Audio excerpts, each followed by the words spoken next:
Hi, everyone. Welcome back, and thanks for joining us today. I have a story to share, one that changed the way I see love, trust, and everything in between. My name is Gary, and if there's one lesson life has taught me the hard way, it's that you never really know what's happening right under your own roof. People say love is built on trust, that when you find the right person, you should give them your heart completely. But let me tell you something. When you trust blindly, you're not being loyal. You're being a fool. I learned that the hard way. I believed in love, the kind where you commit fully, stand by each other no matter what, and never even entertain the thought of betrayal because you assume your partner values a relationship just as much as you do. I never imagined I'd be the man sitting here, telling a story about how my own wife made me question everything I once believed about love, commitment, and marriage. But here I am. Looking back, I realized just how easy it is to be deceived when you're in love. The signs were there. But when you love someone, you either don't see them or you choose to ignore them because facing the truth would hurt too much. You assume that since you're faithful and all in, they must be too. But that's not always the case. After everything I've been through, I can't help but feel like love is just a scam, a word people throw around without truly understanding or meaning it. Stick around, and you'll understand exactly why I feel this way. I met Kimberly when I was 30. She was 25, full of life, and had a way of making everything feel effortless. At that stage in my life, I was ready to settle down, build a family, and create something real. When I met her, everything just clicked. We could talk for hours about anything and everything. From the outside looking in, we seemed like the perfect couple. We dated for just over a year before I proposed. Some might say that wasn't long enough, but in my heart, I was sure I had found my person. There were no obvious red flags, nothing that made me hesitate. We had similar interests, enjoyed each other's company, and every moment with her felt natural, like we were meant to be together. After we got married, life was good. We moved into a nice place that my mother owned and settled into a comfortable routine. For a while, I felt like I had everything I ever wanted. We did almost everything together in the beginning. But the biggest betrayals always come from the people you trust the most. One day, Kimberly complained about her phone acting up. It kept freezing, the battery drained too quickly, and certain apps wouldn't open. Frustrated, she handed it to me, hoping I could fix it. I took it to a repair shop, thinking it would be a simple solution. The technician examined it and said the repair would cost nearly half the price of a brand new phone. That didn't make much sense to me. If I was already spending that much, I might as well get her something new. I figured she'd be happy about it. And honestly, I liked the idea of surprising her. What I didn't know was that this small decision would change everything. Before transferring the file from her old phone to the new one, I decided to check through it one last time, just to make sure everything important was backed up, photos, contacts, messages. Just the basics. That's when I saw it. A disguised folder, hidden away among the regular files. My gut told me to open it. The moment I did, my entire body stiffened. There it was, a dating app neatly tucked away, out of sight. My mind struggled to process why my wife would have a dating app. But I needed answers. So I opened it. What I found inside shattered me. Message after message, conversation after conversation. She had been talking to other men. Not just recently, but even back when we were dating. Some of the messages were playful, some were flirty, and others, they were explicit. Too explicit for me to stomach. My fingers tightened around the phone as I scrolled. Different men, different conversations, but the same pattern. She laughed at their jokes, entertained their advances, and responded in ways that made it painfully clear this wasn't just innocent chatter. She had been doing this under my nose the entire time. I didn't hesitate. I took screenshots, capturing everything. Names, dates, the worst parts of the conversations. I made sure to collect enough proof so that if she ever tried to lie her way out of it, these messages would speak for themselves. Once I had what I needed, I locked the phone and handed it back to the technician. "Go ahead with the transfer," I said, my voice eerily steady. As he continued working, I stood there, completely zoned out. My mind was racing, replaying every moment, every interaction, trying to figure out if she had always been like this. Had she ever truly loved me? Or had I just been another man in her game? No matter how I turned it over in my head, one thing was clear. This wasn't something I could ignore. I needed to confront her. I needed answers. And by the time I got home, I already knew exactly how this was going to go. As I stepped through the door that evening, I had already decided how I was going to handle this. The weight of what I had discovered sat heavy in my chest, but I kept my face neutral. I pulled out the brand new phone and handed it to Kimberly with a small smile, watching her closely. Her eyes lit up immediately. She gasped in excitement and wrapped her arms around me, pressing a soft kiss to my cheek. "Oh my God, babe, you got me a new phone? You didn't have to." Her voice was filled with genuine happiness, completely unaware of what was about to come next. I let her enjoy the moment for a few seconds, watching as she examined the sleek device with pure delight. Then, I cleared my throat and spoke, my tone calm but direct. "Yeah, I figured it was better than fixing the old one.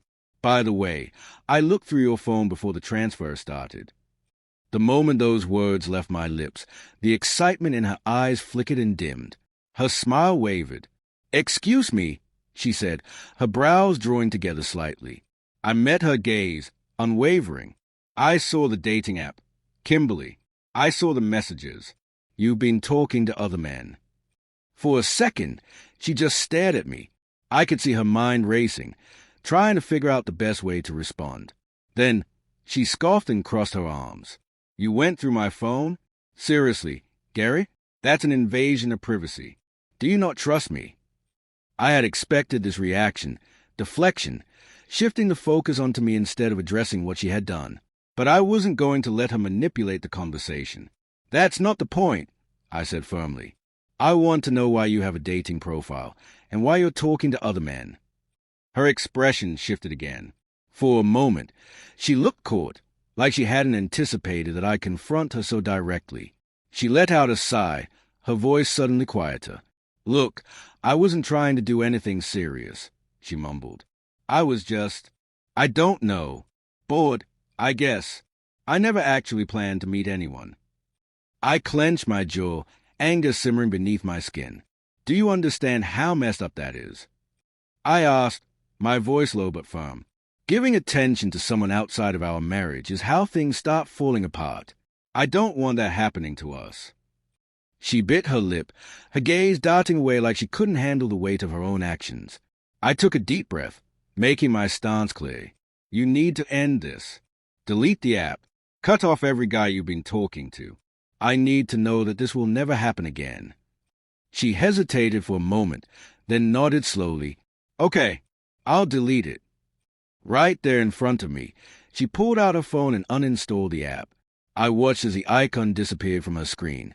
But deep down, something in my gut told me this wasn't over. For the next 8 months, life carried on as if nothing had ever happened. Kimberly had sworn she had deleted the dating app, that she had cut off contact with those men. And I wanted to believe her. I really did. But no matter how hard I tried, I couldn't forget. Every time I remembered those messages, the flirtation, the conversations, my stomach twisted. I told myself to let it go, that relationships required trust, and if I kept questioning her, I'd only push her away. There were moments when I'd hear her phone vibrate and my heart would pound in my chest, but I forced myself not to ask who it was. I didn't want to become the paranoid, insecure husband who smothered his wife with suspicion. I had no idea that while I was fighting to trust her again, she was still living a double life. One morning, I woke up feeling off. A strange burning sensation made me wince as I went to the bathroom. At first, I brushed it off, thinking maybe I had eaten something that didn't sit well. But as the day went on, the pain didn't just linger, it worsened. What started as a mild irritation turned into full-blown agony. Every trip to the bathroom felt like torture. By evening, I noticed something even more disturbing. A thick, yellowish discharge. That was the moment everything clicked. My body was telling me, loud and clear, that something was wrong. The next morning, I wasted no time. I went straight to the hospital, hoping for some kind of explanation that wasn't the one I feared. Maybe it was just a urinary tract infection.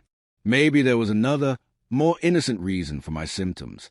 But after a full examination and lab tests, the doctor sat me down and delivered the news. "You have an STD," he said simply. I stared at him, waiting for him to say something else. Anything else.